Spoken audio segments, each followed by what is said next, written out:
noite a todos. Antes de falar sobre o jogo e sobre futebol, eu tomei ciência agora sobre uma entrevista que o presidente do Souza deu,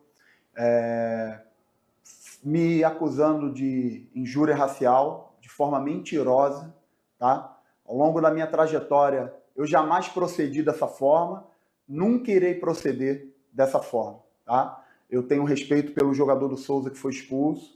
O que aconteceu de forma bem clara e objetiva é que era uma bola nossa, um lateral nosso, e ele jogou a bola para longe e que eu pedi para que ele não fizesse aquilo. Ele falou comigo, eu falei com ele, nada mais do que isso. Ele fez um gesto e o árbitro, e o quarto árbitro, que estava a 2 metros de mim, chamou o árbitro, comunicou e ele foi expulso. Tá? Então, pode ter certeza, o presidente do Souza, que os meus advogados já estão no processo, já estão cientes, já me mandaram a imagem e ele vai responder porque isso que ele fez é crime. Acusar uma pessoa de um crime é crime.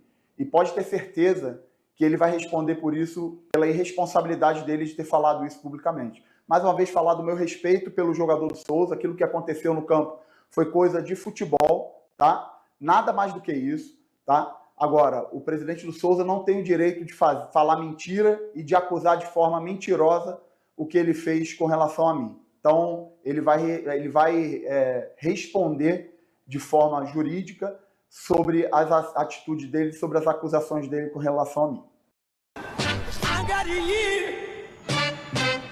Flipmoto, o salto da nova era. Esse é o jogo do Resta 1. Quem vai pegar a última taça de camarão? E quem venceu foi Nicole. A diversão tá aí. Superbet. Você sente quando é super. Boa noite a todos. Antes de falar sobre o jogo e sobre futebol, eu tomei ciência agora sobre uma entrevista que o presidente do Souza deu, me acusando de injúria racial, de forma mentirosa, tá? Ao longo da minha trajetória, eu jamais procedi dessa forma, nunca irei proceder dessa forma, tá? Eu tenho respeito pelo jogador do Souza que foi expulso.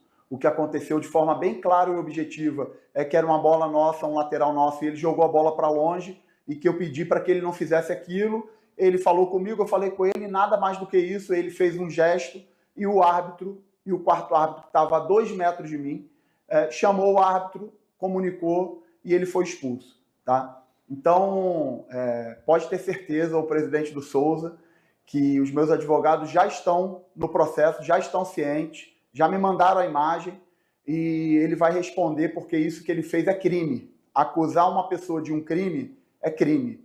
E pode ter certeza que ele vai responder por isso, pela irresponsabilidade dele de ter falado isso publicamente. Mais uma vez, falar do meu respeito pelo jogador do Souza, aquilo que aconteceu no campo foi coisa de futebol, tá? Nada mais do que isso, tá? Agora, o presidente do Souza não tem o direito de falar mentira e de acusar de forma mentirosa o que ele fez com relação a mim. Então, ele vai responder de forma jurídica sobre as atitudes dele, sobre as acusações dele com relação a mim.